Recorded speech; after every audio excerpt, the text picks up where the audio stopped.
Hello दोस्तों, पिछले video से हम लोग इस चैप्टर की शुरुआत किए थे रेखाएं और कोण की।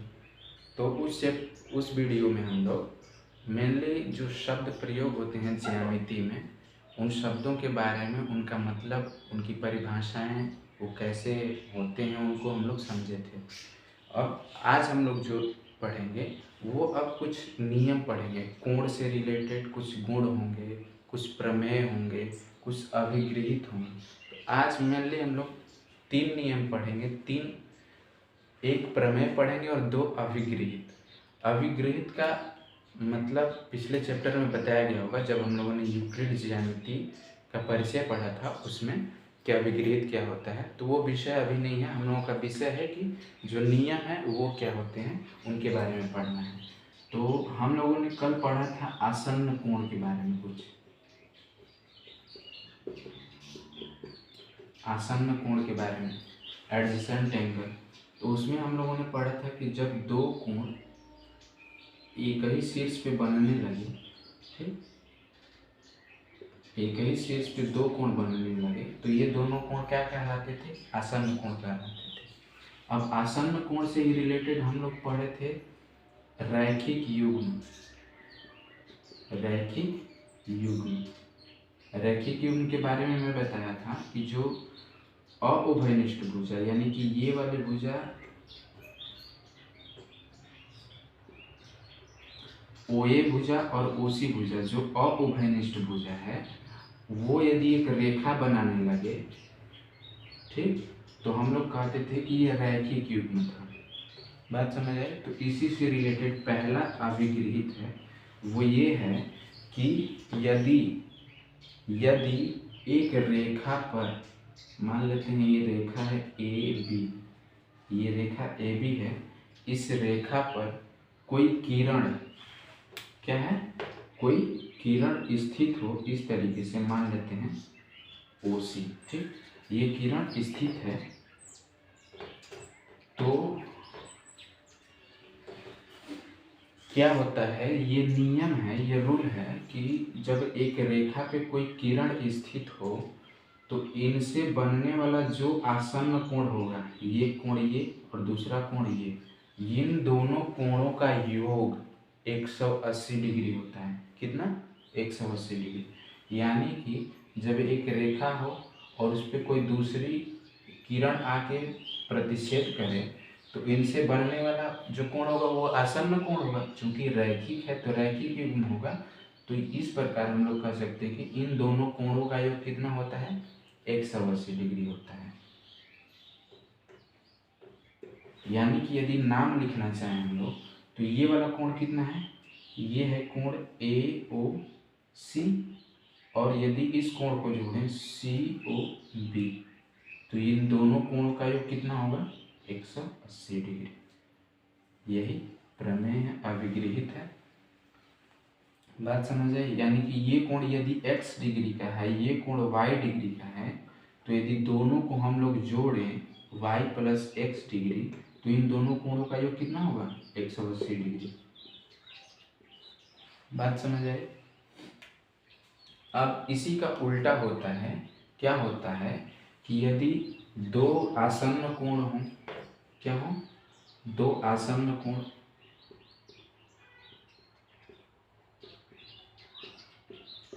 और इन दोनों आसन्न कोणों का, एक कोण मान लेते हैं x है और एक कोण है y, यदि इन दोनों कोणों का योग 180 के बराबर हो जाता है, तो हम लोग कहेंगे कि इन दोनों कोणों की जो अउभयनिष्ठ भुजाएं होंगी, आसन्न कोण है तो आसन्न कोण की जो अउभयनिष्ठ भुजाएं होंगी, वो एक रेखा का निर्माण करेंगी। कैसे? देखो, 2 आसन्न कोण लिए हम लोग, ये वाला और ये वाला। इसमें बोला गया कि इन दोनों कोणों का योग कितना होना चाहिए? 180। तो ये दोनों कोण मिलके 180 हो रहे हैं, तो ये तो हो गई उभयनिष्ठ भुजा, मान लेते हैं OC। लेकिन ये OA है और OC है, वो अउभयनिष्ठ भुजा होगी। तो ये OA और OC ये एक सीधी रेखा बनाएंगी। बात वही, या तो सीधी रेखा बनाए तो उन पे जो एक रेखा बनी तो इन दोनों कोणों का योग 180 होगा। या फिर हम लोग इसी का उल्टा कहें, यदि दो कोणों का योग, दो आसन्न कोणों का योग 180 है तो उनकी अउभयनिष्ठ भुजाएं जो हैं वो बना रही हैं एक रेखा, सीधी रेखा, और इन्हीं दोनों को मिला के बनता है रैखिक युग्म।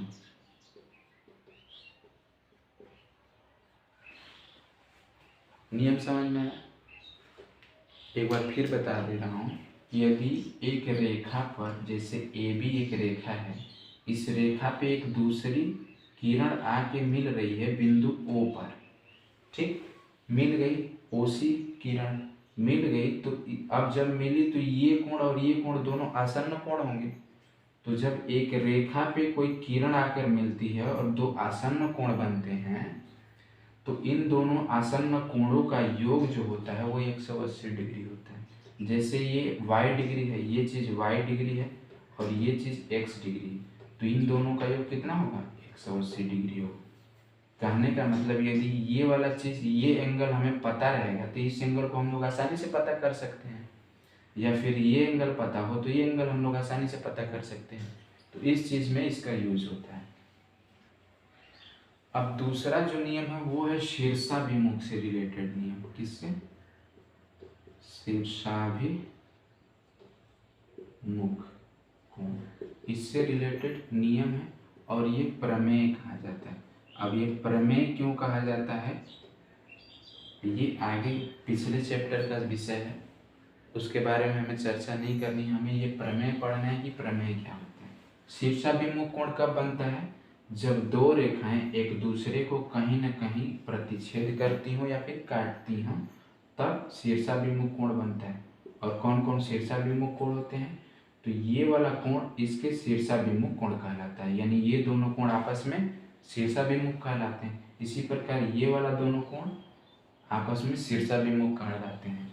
तो प्रमेय ये है कि जो शीर्षाभिमुख कोण होते हैं, यदि मान लेते हैं कि ये भुजा है ए बी, ये भुजा है सी और डी, तो इस कोण की बात करें, इस कोण की, तो कौन सा कोण होगा? कोण ए ओ सी होगा, यहाँ पे बिंदु ओ है, ठीक। और इस कोण की बात करें तो ये दोनों शीर्षाभिमुख कोण है। कौन से? डी ओ बी, ठीक। ए ओ सी ये वाला कोण और डी ओ बी ये वाला कोण, दोनों आपस में क्या है? शीर्षाभिमुख कोण है। तो जो शीर्षाभिमुख कोण होते हैं वो बराबर होते हैं। क्या होते हैं? बराबर। यानी कि ये 50 डिग्री होगा तो ये कोण भी कितना होगा? 50 डिग्री होगा। बात समझ आई? ये भी शीर्षाभिमुख कोण है तो ये कोण भी आपस में क्या होंगे? बराबर होंगे। यानी कि कोण ए ओ डी की बात करें तो ये किसके बराबर होगा? कोण सी ओ बी के, सी ओ बी के, इसके बराबर होगा। बात समझ आई? तो ये शीर्षाभिमुख से रिलेटेड एक प्रमेय है कि शीर्षाभिमुख कोण आपस में बराबर होते हैं। अब हमें इनका यूज कैसे करना है? जो क्वेश्चन दिया रहेगा ये थोड़ी पूछेगा कि शीर्षाभिमुख कोण बराबर होते हैं कि नहीं होते हैं। हमें तो ये चीज प्रमेय है, ये हम लोग पढ़ चुके हैं कि शीर्षाभिमुख कोण बराबर होते हैं। अब इनका यूज करके हम लोग क्वेश्चंस को हल करेंगे। देखो कैसे यूज करते हैं।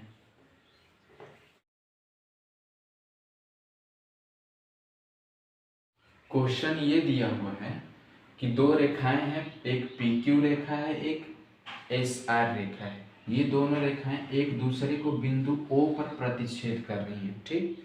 और बोला है कि कोण POR और ROQ के बीच में जो संबंध है वो संबंध है 5 संबंधित 7 का।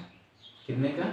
5 संबंधित 7 का। ये क्वेश्चन दिया हुआ है कि दो रेखाएं हैं SR और PQ, ये एक दूसरे को बिंदु O पर प्रतिच्छेद करती हैं, और जो कोण बना हुआ है POR और ROQ, तो इनका अनुपात दिया हुआ है 5 संबंधित 7 का। तो हमें पूछा है कि सभी कोण ज्ञात करो,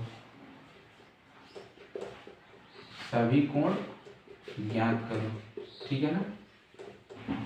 यानी कि ये कोण कौन सा है? POR, POR ये वाला कोण दिख रहा होगा, और ROQ ये वाला कोण, ठीक है ना, इनके बीच में संबंध दिया हुआ है क्या, 5 संबंध 7। अच्छा ये बताओ संबंध का मतलब तो 6-7 में पढ़े होंगे। यदि ये कोण 5x हो जाए तो ये कोण 7x होगा कि नहीं होगा। मतलब कि क्या करते थे अनुपात में, इनका योग कर लेते थे, 5 संबंध 7 का तो 7 5 12 हो जाता था। इसको लिखते थे कि ये 5x है और ये लिखते थे 7x है, इस तरीके से लिखते थे। तो यदि ये 5x होगा तो ये 7x होगा। अब ये बताओ आप लोग इस रेखा को देखो, इस रेखा को देखोगे तो ये जो बन रहा है कहीं ना कहीं ये वाला कोण और ये वाला कोण क्या बन रहा है, आसन्न कोण जैसा दिख रहा है। ये एक रेखा का निर्माण हो रहा है, ठीक ना। तो रैखिक युग्म दिख रहा होगा, और रैखिक युग्म आप लोग जानते हैं कि इन दोनों कोणों का योग कितना होता है 180। तो यदि 5x + 7x करें तो ये हो जाएगा 180 के बराबर। क्यों, क्योंकि ये जो रेखा बनी हुई है, रेखा पे कोण जो बनता है टोटल 180 का बनता है। तो ये कोण और ये कोण दोनों को जोड़ने पे 180 होगा। तो ये कोण 5x है, ये कोण 7x है, जोड़े तो 12x आया, 12x बराबर 180। यहाँ से x बराबर आएगा 180/12। अब इसको डिवाइड करेंगे तो ये आएगा 12 एकम 12, 12 25 60, यानी कि x बराबर आया 15। तो हमें पूछा है सभी कोण, तो ये कोण कितना होगा, ये 5x है। तो 5x का मतलब x के जगह 15 रख दो, तो 5 × 15 यानी कितना है 75 डिग्री। और इस कोण की बात करें तो 7 × 15 यानी ये कोण कितना है 105, यानी ये कोण कितना हो गया 105 डिग्री का। कितने का 105 डिग्री का कोण है। ये कोण कितने का है 75 डिग्री का कोण है। अब पूछा है हमें, अब देखो ये कोण पता चल गया, ये कोण पता चल गया, हमसे पूछा है सभी कोण ज्ञात करो। तो ये कोण भाई कितना होगा ये बताओ, ये कोण इसके बराबर होगा कि नहीं होगा, यानी कि कोण POS ये बराबर होगा 105 डिग्री के कि नहीं होगा, होगा। क्यों होगा, शीर्षाभिमुख कोण आपस में बराबर होते हैं। तो ये 105 डिग्री, तो ये कितना है 105 डिग्री। इसी तरह से यदि कोण SOQ की बात करें, SOQ यानी ये कोण, तो ये किसके बराबर होगा, ये बराबर होगा 75 डिग्री के, क्योंकि ये कोण और ये कोण आपस में क्या होते हैं शीर्षाभिमुख। देखो एक रेखा, दो रेखाएं प्रतिच्छेदित कर रही हैं एक बिंदु पे, तो ये वाला शीर्षाभिमुख बना, ये वाला शीर्षाभिमुख बना, तो ये इसके बराबर, ये इसके बराबर। और आप लोग ये निकाल चुके हो कि ये 75 डिग्री है। यहाँ से कैसे यूज किए, ये रैखिक युग्म वाला यूज किए कि दो आसन्न कोण 180 होते हैं जब एक रेखा बनती है।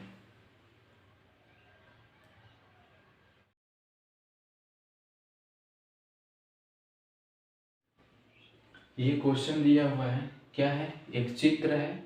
इस चित्र में जितने भी एंगल है POQ + QOR, ROS, SOP, इन सब का योग 360 डिग्री, ये हमें प्रूव करना है। क्वेश्चन दिया हुआ है, ठीक है। ये सभी किरणें बिंदु O पे मिल रही हैं, ठीक। तो इसको प्रूव करना है कि ये सभी कोणों का योग कितना है 360 डिग्री है। ये क्वेश्चन दिया हुआ है। अब इसको कैसे प्रूव करेंगे, तो इसमें देखो ना कहीं पे एक सीधी रेखा दिख रही होगी, ना कहीं पे शीर्षाभिमुख कोण जैसा दिख रहा होगा। शीर्षाभिमुख कोण का मतलब दो रेखाएं प्रतिच्छेद करनी चाहिए। क्या ये वाला कोण इसके बराबर होगा, नहीं भाई नहीं होगा। क्यों, ये रेखाएं, ये किरण है प्रतिच्छेद नहीं कर रही है, किरण रेखा होनी चाहिए, दो रेखाएं होनी चाहिए, या फिर कहीं पे एक सीधी रेखा भी नहीं दिख रही होगी इस चित्र में। तो क्या करेंगे हम लोग, हम लोग के पास दो नियम है, या तो एक सीधी रेखा हो जिसपे कोण बनते हो तो उनका योग 180 कर देंगे हम लोग, या फिर कहीं प्रतिच्छेद होता हो तो ये अब शीर्षाभिमुख कोण लगा देंगे, ठीक। तो हमें पास तो दो ही नियम है हमारे पास, लेकिन इसमें तो ऐसा कोई चित्र में दिख ही नहीं रहा। तो क्या करेंगे हम लोग, यहाँ से कहीं से भी हम लोग एक सीधी लाइन, एक लाइन के विपरीत, ठीक है, इस तरीके से खींच देंगे। मतलब कि रचना करेंगे अपने से ओ क्यू के विपरीत एक रेखा खींच दिए हम लोग ओ टी एक किरण खींच दिए। ठीक, अब देखो एक सीधी रेखा हमें मिल गई, ये सीधी रेखा मिल गई कि नहीं मिल गई? सीधी रेखा मिल गई। तो जब सीधी रेखा मिल गई तो इस ऊपर वाले कोण के बारे में क्या सोचते हो? सीधी रेखा पे बना कोण 180 डिग्री होगा, ये दोनों आसन्न कोण। कहने का मतलब यदि हम लोग इन दोनों कोणों को जोड़े तो कितना होना चाहिए? 180 होगा। यानी कि T O P plus P O Q, इन दोनों को जोड़े तो कितना होगा? 180 होगा। ये वाला कोण और ये वाला कोण दोनों को जोड़े तो कितना हुआ? 180। अच्छा, ये जो रेखा सीधी बनी है इसके नीचे भी तो 180 होगा कोणों को जोड़ने पे। तो ये वाला कोण, ये वाला कोण और ये वाला कोण तीनों को जोड़े तो कितना होगा? 180। यानी कि टी ओ एस ये वाला कोण, ठीक, प्लस एस ओ आर ये वाला कोण और आर ओ क्यू ये भी तो 180 होगा भाई, क्योंकि ये भी तो एक की रेखा पे ही बने हुए कोण हैं। बात समझ आई? तो इनका योग कितना हो गया? 180। अब देखो इनको जोड़ते हैं, सबको जोड़ देते हैं, सबको जोड़ते हैं। ठीक, देखो T O P plus angle P O Q plus angle T O S, ये T O S plus angle S O R plus angle R O Q, तीनों को सबको जोड़ दिए, इधर वाला इधर और इधर वाला बराबर के उधर। तो ये 180 प्लस 180 मिलके कितना हो गया? 360। तो इसको लिख सकते हैं 360। अब देखो ये बराबर हो गया, ये चीज ऐसा नहीं है। अच्छा, यदि इस एंगल को और इस एंगल के बारे में देखो, T O S T O P, इसके बारे में देखो क्या बोल रहा है। यानी कि चूंकि हमें ये चीज अब ये है, ठीक, इसमें ये वाला टी ओ पी और टी ओ एस इसके बारे में देखो, इन दोनों को जोड़ो तो क्या होगा? टी ओ पी ये वाला कोण, ठीक ना, और टी ओ एस ये वाला कोण, इन दोनों को जोड़ेंगे तो क्या प्राप्त होगा? ये वाला कोण प्राप्त होगा कि नहीं होगा? और ये वाला कोण कौन सा है? पी ओ एस या फिर एस ओ पी, यही तो है। ये वाला कोण कौन सा है भाई? एस ओ पी है। और ये वाला कोण कैसे प्राप्त हुआ? इतना जोड़ के फिर इतना और इतना दोनों को जोड़ोगे तो एस ओ पी ही प्राप्त होगा। यानी कि टी ओ पी, ये टी ओ पी और टी ओ एस दोनों को जोड़े, ये वाला तो क्या प्राप्त हुआ? यहाँ पे ऊपर लिख रहा हूँ भाई, प्राप्त होगा, इन दोनों को जोड़ने पे प्राप्त होगा S O P. S O यहाँ पे पी था, ठीक, तो एस ओ पी एंगल, इनको जोड़ने पे, ठीक ना। अब ये बचा भाई पी ओ क्यू लिख दिए, ये बचा भाई एस ओ आर, और क्या बचा? आर ओ क्यू, और इनका योग कितना है भाई? 360। अब देखो इसको अब सिस्टमेटिक वे में लिख देते हैं। एंगल पी ओ क्यू को पहले लिख दो, आर ओ क्यू इसको क्या लिख सकते हो? क्यू ओ आर भी लिख सकते हो। Angle Q O R O Q O R plus angle R O S plus angle S, ये मैंने कि 360 हो गया। यही प्रूव करना था। तो इसमें क्या करना था? अल्टीमेटली हमें ये करना था कि एक या तो हमें सीधी रेखा कहीं ना कहीं मिल जाए या फिर शीर्षाभिमुख मिल जाए। तो दोनों नहीं मिला इस क्वेश्चन में। जब नहीं मिला तो हम लोग अपने से एक सीधी रेखा कैसे बनाए? यहाँ पे इसके विपरीत, इस रेखा के विपरीत एक रेखा खींच ली अपने से, तो ये वाला कोण मिल गया, और ये मिल के 180 होने लगा क्योंकि ये सीधी रेखा बन रही थी। तो ऐसे क्वेश्चन को ढूंढना है कि उसमें जो नियम बताया गया है, 2 नियम, उसको कैसे अप्लाई करें।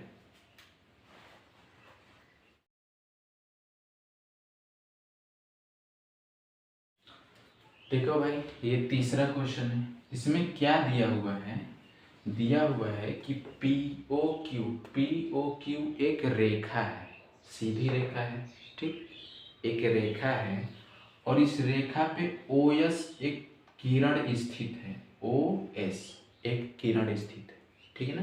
तो जब एक किरण स्थित हो जाएगी एक रेखा पे तो क्या होगा, ये दो आसन्न कोण बनेंगे, ठीक है भाई। अब बोला है कि ओटी जो किरण है वो इसको समद्विभाजित कर रही, इस कोण को समद्विभाजित का मतलब दो बराबर भागों में बांट रही, और ये जो कोण है पी ओ एस इसको ये वाली किरण ओ आर किरण समद्विभाजित कर रही है, किसको, कोण को। यानी समद्विभाजित का मतलब दो बराबर बराबर भागों में बांट रही है, मतलब कि ये जितना कोण उतना ये भी कोण, जितना ये कोण उतना ये भी कोण। बात समझ आ रही। लेकिन हमें पता क्या करना है, R O T, R O T ये वाला कोण कितना होगा ये पता करना है कि ये वाला कोण कितना होगा भाई। तो यदि हम लोग ये वाला कोण और ये वाला कोण दोनों को जोड़ देंगे तो आर ओ टी पता चल जाएगा, ठीक है। यानी कि आर ओ टी पता करना हो तो हमें कोण आर ओ एस में कोण एस ओ टी जोड़ना होगा। कोण आर ओ एस में एस ओ टी ये वाला दोनों कोण जोड़ देंगे आपस में तो आर ओ टी प्राप्त हो जाएगा। अब ये कोण दोनों पता चल जाए तो क्या होगा, आर ओ टी पता चल जाएगा। इसमें एक चीज और दिया है, इसमें एक चीज गिवन है। क्या गिवन है भाई कि पी ओ एस जो है वो x डिग्री है, कितना है, पी ओ एस कहीं दिख रहा है, पी ओ एस ये वाला चीज x डिग्री है, यहां से यहां तक कोण कितना है भाई, x डिग्री, ठीक है ना। अब ध्यान से देखना, यदि P O S x degree है और ये आर ओ जो है वो समद्विभाजित कर रहा है इस कोण को, तो ये जितना कोण उतना वो कोण, मतलब कि आधा कोण ये आधा कोण ये कोण x/2 हो जाएगा, ये भी कोण x/2 हो जाएगा। नहीं समझ में आया। यानी कि ये जो रेखा है ओ आर वो समद्विभाजित कर रही है, दो बराबर बराबर भागों में बांट रही है, किसको, पी ओ एस कोण को। तो इस कोण को दो बराबर बराबर भागों में बांटेगी तो जितना ये कोण होगा उतना ये भी कोण होगा। अब चूंकि ये x है, टोटल x है, तो ये आधा होगा ये आधा होगा x का, कि नहीं। तो ये x/2 ये x/2। बात समझ आई। एक बात देखो, इस कोण के बारे में क्या कहते हो, ये कोण और ये कोण दोनों एक रेखा पे स्थित हैं, आसन्न कोण है। यानी कि रैखिक युग्म बना रहे हैं तो दोनों कोणों का योग कितना होगा, यानी कि P O S plus S O Q, इन दोनों कोणों का योग कितना होगा, 180 डिग्री होगा। P O S O Q दोनों कोणों का योग 180 होगा क्योंकि एक रेखा पे स्थित है, ठीक। अब पी ओ एस कितना है भाई, x डिग्री है plus angle S O Q ये बराबर हो गया 180 डिग्री। यहाँ से एस ओ क्यू निकालें तो वो आएगा 180 माइनस एक्स, आएगा कि नहीं आएगा। यानी कि ये एंगल कितना है, 180 माइनस एक्स है। अब ये 180 माइनस एक्स है और ये वाली जो किरण है ओ टी इस कोण को समद्विभाजित करे, मतलब दो बराबर भागों में बांट रही। तो ये एंगल और ये एंगल दोनों बराबर होंगे और कितना होंगे, इस टोटल का आधा आधा होंगे, इस टोटल का आधा आधा होंगे। यानी टोटल है 180 माइनस एक्स, तो ये वाला कोण कितना होगा भाई, इसका आधा होगा। यानी कि कोण एस ओ टी की बात करें तो वो आधा होगा एस ओ क्यू के, आधा होगा कि नहीं होगा, एस ओ क्यू के आधा होगा। तो एस ओ क्यू कितना है, तो यहाँ से एस ओ टी निकला बराबर S O Q 180 minus X, S O Q 180 minus X और चूंकि इसका आधा है तो आधा। अब आधा करोगे तो ये होगा 90 माइनस x/2, ये चीज हो जाएगा कि नहीं हो जाएगा। इसका इसमें भाग दोगे तो 90, इसका इसमें भाग दोगे तो x/2। तो ये कोण आ गया SOT, ठीक है ना। ये कोण निकल गया कितना, SOT कितना निकला 90 - x/2। अब इस कोण की बात करें तो ये कोण कितना था भाई x/2, ये कोण कितना था x/2 था ना, चूंकि टोटल x था। अब ये सम द्विभाजित कर रही, दो बराबर बराबर भागों में बांट रही, तो x का आधा ये होगा, x का आधा ये होगा, तो ये कोण ये कोण होगा x/2। तो यदि इन दोनों को जोड़े, यहाँ पे SOR या फिर ROS कितना है x/2, और SOT कितना निकल गया भाई यहाँ से 90 - x/2 निकल गया कि नहीं। और ये चीज़ है ROT, तो यहाँ से ये चीज़ कैंसिल हो गया, बचा कितना भाई 90 डिग्री, यानी कि एंगल ROT कितना हो गया 90 डिग्री। इसमें क्या अप्लाई हुआ, रैखिक युग्म रेखा वाला दो कोण 180 होते हैं। सम द्विभाजित का मतलब समझ गए कि दो बराबर बराबर भागों में बांट रही है। तो ऐसे ही नियम को अप्लाई करके रेखा वाला नियम, जो दोनों कोणों का योग 180 होता है, और शीर्षाभिमुख दोनों कोण बराबर होते हैं, उनका अप्लाई करके क्वेश्चन को लगाया जाता है। तो ठीक है, थैंक यू। अगले वीडियो में हम लोग एक्सरसाइज करेंगे, उसमें भी अप्लाई करके देखेंगे।